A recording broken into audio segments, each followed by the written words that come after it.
You can still have your mail delivered along State Highway 144.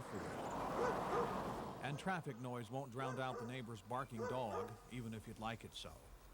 As it winds around the Kiamichi Mountains, 144 is privy to some beautiful vistas. They just come with the territory. You can hear the wind approaching as it sneaks in through the mountain passes and tickles the pines on its way someplace else. Every so often, the old road throws up a handful of wooden planks, providing a delightful thump-thump crossing of a stream full of springtime fervor.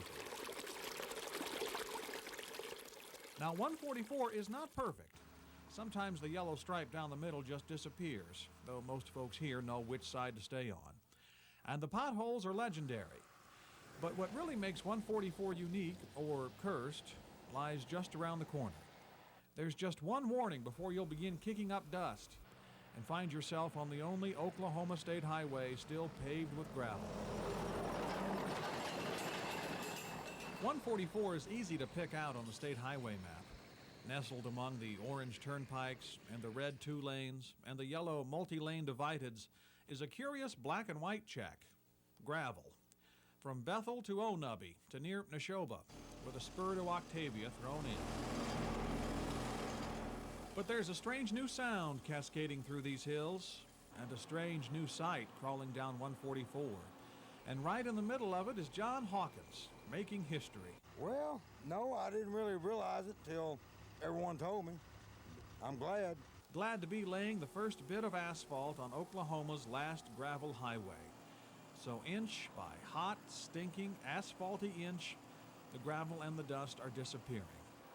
At least 5 miles of gravel and dust. That's all the state legislature's paying for right now. Well, it was real narrow and just full of holes. You couldn't hardly drive down without bending the frame on your car. They know all about bent frames at the Scarberry Corner grocery. Until just a few years ago, the road was gravel out front here, too. And sometimes the delivery trucks refuse to come this way to drop off their snack cakes and soda pop. One guy put it in the paper, says it's highway to hell. 144 has drawn a lot of lunchtime damnation here over the years. Gene says it's a costly road to live along. Your vehicle lasts about half as long as it normally would. And trips take twice as long. Gene's gotten pretty good at mapping alternate routes on dinner napkins. To get back to Tulsa in one piece, he suggested we head north, past the Teapot. 35 miles from here to Antlers, and then it's 55 miles from Antlers to Broken Bow. This way, it's not as far, but it'll take you twice longer to get there. David Heyman spends a lot of time out front, perched on a bench, watching the gravel dust rise in the distance, wise to the ways of 144. Chug holes, rocks, they've rocked it, and blow out tires. You can't blame David or the other regulars at Scarberry Corner.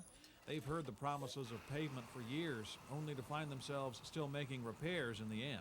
They put them chips down on that last year, and it just caused windshields to get cracked. Even though David and the others have wandered down the road and seen the work actually going on, they're still skeptics. They ain't got a road bed. You got to have a bed and get the water out of the road. Still, Luke and John like to think their work will stand the test of time, or at least the weight of logging trucks. What with everyone trying to squeeze by here, even they can't believe this is a state highway. Yes, it sure is.